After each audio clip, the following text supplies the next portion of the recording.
Now that you've written your paper, it's time to form a conclusion. The conclusion is really an important part of the paper.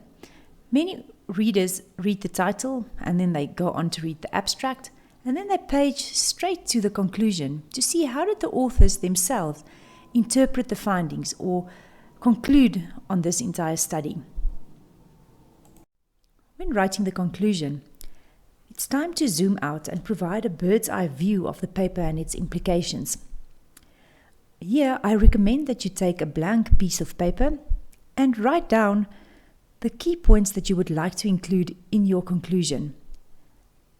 And don't make any new points when we get to the conclusion. A conclusion should contain the following. It should state the purpose, problem, and importance or relevance of the study. It should summarize the main findings.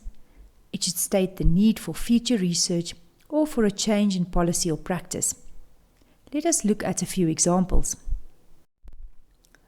This conclusion starts off with the purpose of the study. The purpose of the current study was to describe the impact of the social, physical, and economic environment on elite wheelchair basketball athletes. And this same abstract also includes a summary of the main findings. The findings indicate the economic environment, social environment, and physical environment impacted athletes in both Australia and the USA.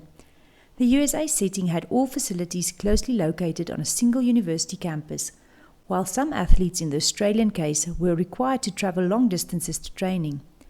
Both cases identified the value of financial support, sponsorship to assist with the cost of the centralized equipment required for wheelchair basketball. Finally, the social influences in both cases, such as access to quality coaching, was a key success facilitator.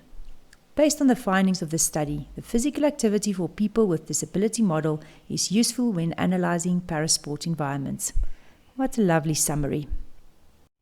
This abstract shows the need for future research. Investigations into the determinants of injury within the specific roles of cricket may reveal more appropriate answers to our search for risk factors for non-contact injury. The last part of this conclusion clearly emphasizes the clinical importance of this study.